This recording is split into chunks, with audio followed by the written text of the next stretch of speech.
Victory is sweet and playoff victory is even sweeter. The Seahawks come into Lambeau Field in the cold, and boy, what a performance by Green Bay. What a great game. Best game of the weekend, absolutely by far. Welcome everyone to Kempner Sports. Welcome all NFL fans and especially Green Bay Packer fans. Woo! Oh man, what a game. Let's talk about it. We're going to do a recap of the Seahawks game and a preview of the 49er game. I thought we came out incredible. First drive was fantastic. We had Aaron Rodgers on point, hitting Davante Adams, hitting Jimmy Graham over the middle. What, Jimmy Graham? I said we needed to have some Jimmy Graham sightings in the playoffs for us to be successful in my last video, so check that out. It was a 3rd and 8. We're going to hear a lot of 3rd and somethings with conversions here in this recap. On 3rd and 7, there was an incredible fake pick play where Adams had a great route run and hits the corner of the end zone. Rodgers nails him. Touchdown! Green Bay Packers, 7-0. And then 10 minutes into, just over 10 minutes left in the first quarter, Hostler,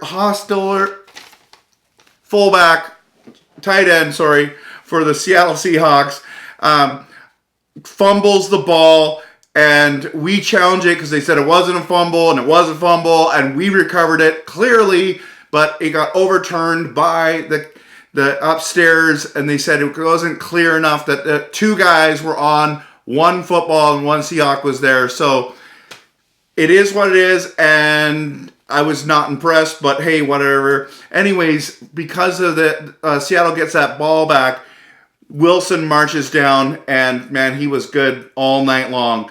But they end up kicking that field goal. Thankfully, the Packers defense stopped them enough. By the way, Zadarius Smith, when he got that sack, and he pulls out that part of the shirt where it says snubbed, he did get snubbed. Why is he not in the Pro Bowl? This guy's been a monster all season, and he's not in the Pro Bowl? Are you kidding me? Why isn't Aaron Jones in the Pro Bowl?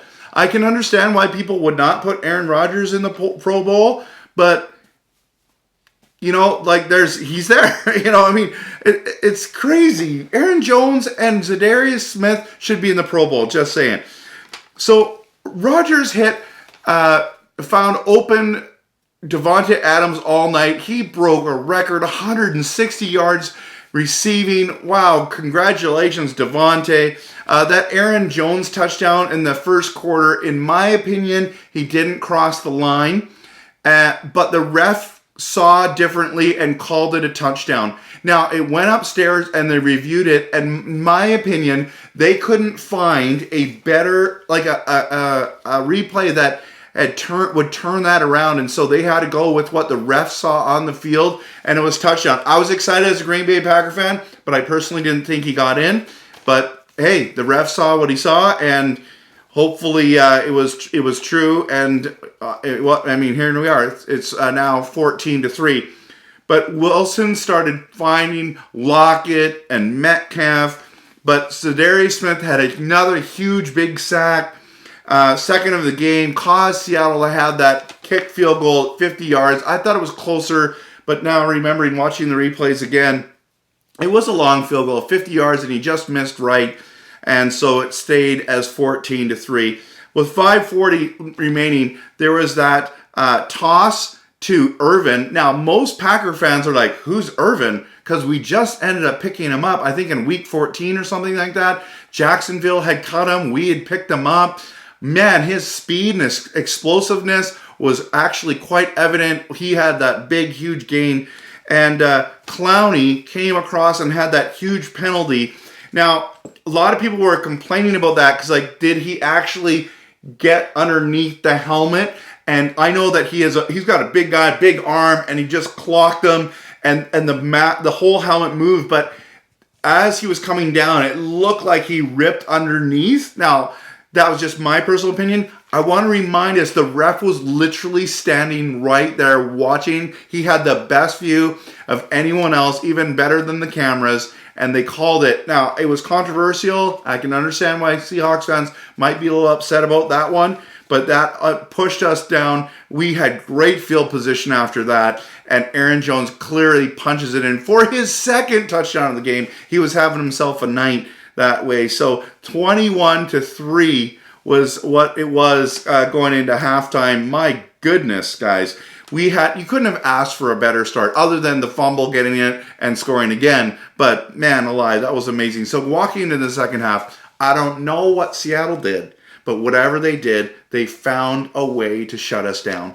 We did not look the same, and Seattle's halftime adjustments was unbelievable. Absolutely unbelievable. Wilson on 3rd and 6 had that huge run and got over to the Green Bay 45-yard line. Lockett had a great catch, and then Marshawn Lynch, beast mode. Everyone's loving that story. Comes in and pounds it into the end zone. So they finally get on the board. Now it's 21-10. 8:44 left. Rodgers throws a perfect throw to Jimmy Graham on 3rd and 6. Man, if I just like watching that one on replay over and over. The precision of Aaron Rodgers is unbelievable. And so Rodgers again going to Adams. He hit him deep down the left-hand side. It's a design play that Adams actually called on the sideline, was asking at halftime for, and they granted him that play, and they ran it to perfection. He caught it and then cut back and used his unbelievable speed. And my wife was saying, how come they don't tackle that guy? Because he's that good. He's one of those most elite wide receivers in all of the NFL. He's fantastic, and he showed it tonight as well. Man alive, it was amazing. So now we're up 28-10, and then Wilson just becomes amazing. He literally puts his team on his back and just starts making plays. So with 41 seconds left of the third quarter, he rolls out and finds a wide open Lockett because Alexander had fallen down. Alexander was actually pushing. I thought it was pass interference, and he slipped. Lockett was wide open. Wilson hits him. So now it's 28-17, and every Packers fan's getting a little worried because we are seeing momentum shift here. So the next Seattle possession, Lockett and King collide, and that was scary because, first of all, I thought he was going to nail Lockett better. How did he hold on to that ball? Man, Lockett had a night. But I thought for sure King had a concussion. I'm thankful that he didn't. 2nd and 5, 10:43 left in the fourth quarter. Wilson does that magic. It looks like he's going to get sacked. He's going to go down. All of a sudden, he throws it to his right to the sideline, hits Homer on the side for a massive gain. Everyone kept saying, how did he get out of that predicament? That's Russell Wilson. I was telling you guys last week. The thing that worries me about this game is Russell Wilson. He's a difference maker. He's a game changer. He's a guy that can make it happen. And he's been having an all-star MVP season. And man, did he ever come to play. So, next thing you know, Lynch ends up punches it in for his second touchdown of the game. They go for the 2-point conversion, and Green Bay calls the greatest play for that moment. Russell Wilson did not see Alexander coming. The blitz was perfect, nails him, shuts him down. They don't get their 2 points. The fans are going nuts. Great time to be a Green Bay Packer fan in Lambeau especially, right? So in the rest of that quarter, 3 minutes, 10 seconds left. It's 3rd and 10.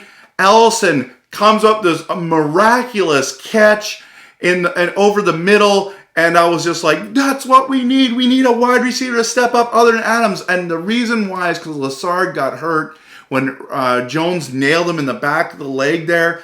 We were missing Lassard, and it was quite evident. The good news is Jimmy Graham stepped up in this game, so we were able to help there. But in that drive, I thought we were going to make something happen. But on that 3rd down, perfect blitz by the Seattle Seahawks. Both Griffin brothers come in and nail Rodgers.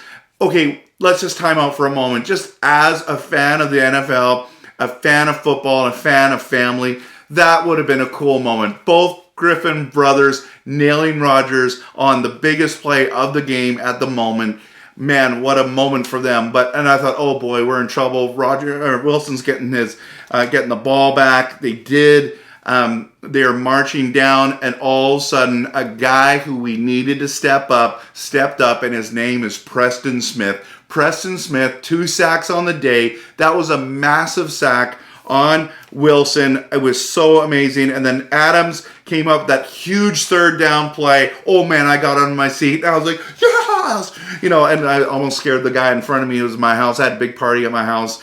Oh my goodness, it was insane. What a catch, what a play, what a throw. Rodgers was on fire throwing dots all night long. Okay, so biggest play of the game, most controversial play of the game, 3rd and 9, and Aaron Rodgers finds Jimmy Graham. Jimmy with a good little scoop catch, well short of the 1st down, runs, gets tackled, and looks like he does not make the 1st down. It's going to be 4th and an inch, not even inches. On review, first of all, the ref says that he makes it, but under 2 minutes, it gets reviewed, and they say that he does. They confirm what the ref says and makes it. Now, something very weird happened. There's 2 things. One is it didn't look like it because the yellow line on the screen, which is not official. Let me explain that again. Not official is actually in the wrong spot, and the red 1st down marker is actually a bit closer, quite a bit closer. I would say even close to a yard or half a yard closer. And when I saw that, and I'm going to show you this on the screen right now. Look at this. This is clearly that he got there. And they also announced, which was the weirdest thing ever, that on further review, they found they had new evidence, whatever that means, and it was confirmed that that play was called correct. Official footage that came in that did not change the ruling. The ruling in the field stands as called, and it's Green Bay's ball, 1st down. Official footage, I've never heard of that one. I know Seahawks fans are super upset with it, but it is what it is, and it is the right call on multiple levels, ref and 2 reviews, and what a play. Now, how ironic is it that Jimmy Graham, who was the sensation with the Saints, goes to the Seahawks, does not play well. He had dropped so many passes with you guys. I can understand why you were frustrated. When he came to Green Bay, you were like good riddance, and how ironic where he catches the ball and ends up winning the game. We go into victory formation. What a victory! Victory is sweet, especially in the playoffs. Man, I was so excited. I was so pumped. But let's talk about NFC Championship game. Are you kidding me? Are you kidding me? After we played San Francisco last time, I didn't think we were making the NFC Championship game. I said we had a month to fix this thing, and we have fixed things. We still need to play better, don't get me wrong. So let's just talk about that. Flex game, week 12 in San Francisco, which we're going to do. We lose 37-8. You didn't hear me wrong. If you watch that game, worst game of the season for the Packers, a legitimacy game for both teams, and the 49ers proved that they are the number 1 seed in the NFL, in the NFC. And listen, it was the bye week butt kick because we had just come off the bye week and we came out and played a horrible game. The 49ers played an amazing game. So the question is it just going to be a formality? Are the 49ers that good and it's just over before it starts? Well, I'm not sure. Now, I want you to know I'm worried, okay? I'm worried because in that game, 37-8, I think we were 0 for 13 for 3rd down conversions, where against Seattle, we were on fire with our 3rd down conversions. So let's see what's going to happen on those moments of the game. We have also another entire game, and so do they, of what we did and what didn't work, and they had a lot to see what didn't work. So our game plan better be better. Our players better be motivated, and this is the other thing that we need is Bulaga. Man, I can't believe he tried to play against Seattle. Sick. Most of our special teams had the flu. We just need these days to get better. Bulaga, I hope you're back because that's going to be huge. The defense of the 49ers is legitimate. In fact, if people are hoping Kansas City and San Francisco for the best defense versus the best offense, we are going to find out. But don't count us out. Don't sleep on Green Bay yet, guys. The game has to be played, and this is why we play a game, because this is the revenge game. This is our moment. This is our time. You got to beat the best to be the best. And so it's time. Come on, Green Bay. You can step up. Rodgers, you can do it. Listen, you've got opportunity now. Now is the time. We've got the defense. We got the run game. We got to establish that run game in order to do it. Listen, the Titans were not supposed to beat the Ravens, and they did. The Vikings were not supposed to beat the Saints, and they did. The Seahawks were not supposed to beat the 49ers, and they did, and then they almost beat them again on a last-second play. My goodness, anything can happen any given Sunday. So absolutely, guys, I'm a little worried about this matchup. Absolutely. 37-8, absolutely. But here's the other thing. Only 7 points in the second half against Seattle, who doesn't have as good a defense. That makes me a little worried. We got to play better in the second half. We can't just play good for one half. So let's go. Let's see what happens. I'm pumped for Sunday. You're going to get a recap video from me on Sunday, and I hope we're going to get one for the Super Bowl as well. Come on, boys. Come on, girls. Go Pack